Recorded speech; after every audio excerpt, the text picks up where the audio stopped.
नमस्कार मेरे दोस्तों। अगला भाग माटी का माधव।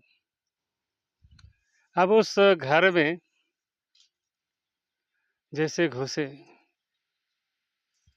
तो वहाँ एक खूब सुंदर लड़की दिख रही थी। बोली कि आइए आप लोग क्या खाइएगा। तब जो है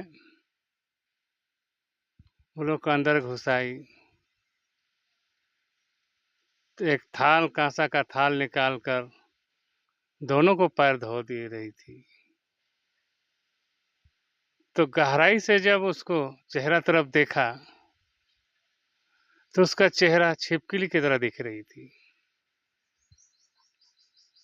सिर तरफ है छिपकली जैसा और बाकी इधर शरीर मानव का शरीर जैसा लग रही थी। पीछे से तो इतना खूबसूरत लग रही थी, लेकिन आगे से जब उसका चेहरा देखते हैं तो एक छिपकली की तरह लग रही थी। रात को वहीं पर खाया पिया, आराम किया। ठीक रात को अलग अलग बिछावन दिया गया।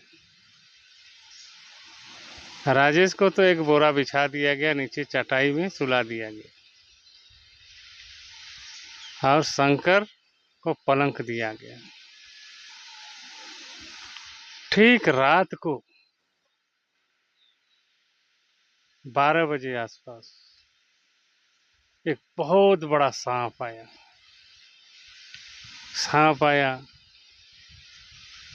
धीरे धीरे उस शंकर का पलंग की ओर चढ़ने लगा।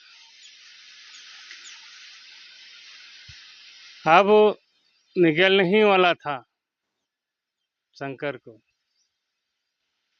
तो नीचे राजेश सोया हुआ था। देखा अचानक और अपना तलवार निकाल करके उस भयंकर विषैला सांप को 2 टुकड़ों में बांट दिया। इसके बाद गुस्सा से काटते रहा, कई टुकड़ों में बट गया। फिर राजेश सोचा अगर इसको देखेगा तो लोग हमको क्या सोचेगा।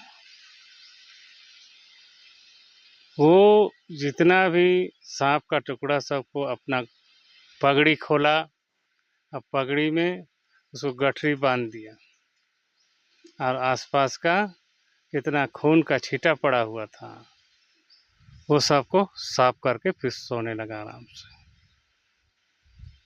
फिर दूसरे दिन वो लोग नागलोक का तैयारी में निकल गया। आगे जा कर के एक बहुत बड़ा नदी था।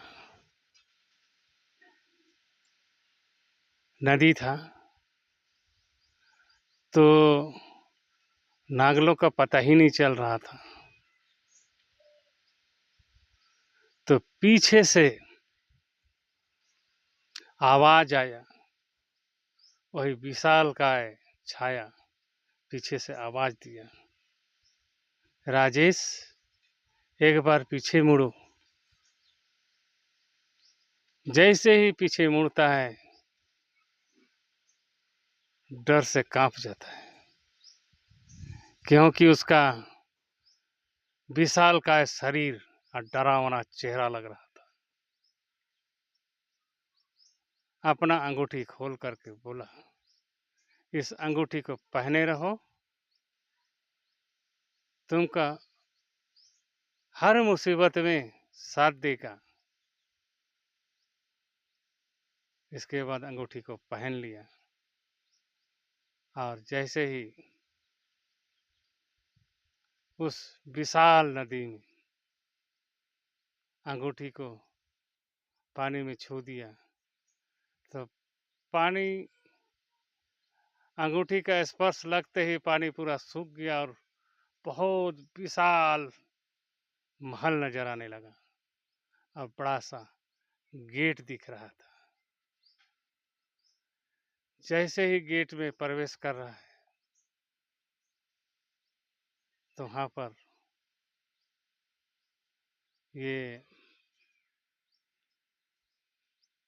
उसकी माँ जैसा लग रही थी एक औरत। इसको तो पहले बता दिया था, तुम किसी भी शक्ल में मत जाना, जैसा भी शक्ल हो, सीधा तुम तलवार निकाल कर धड़ से अलग करते जाना। ये भी अब कुछ सोच में पड़ गया था, लेकिन पुनः वो विशालकाय शरीर वाला छाया को बात को याद करके पुनः अपना तलवार खींचकर धड़ से अलग कर दिया।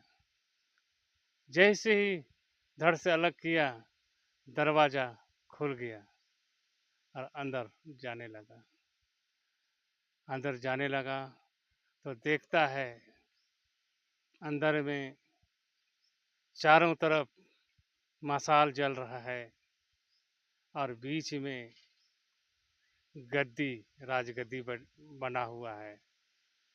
उस राजगद्दी में वही नाग देवता बैठे हुए हैं। तो अब ये नाग देवता का आंख कैसे निकालेगा और कैसे ले जाएगा, इसको हम लोग अगला भाग में देखेंगे। तब तक के लिए विदा लेते हैं। जय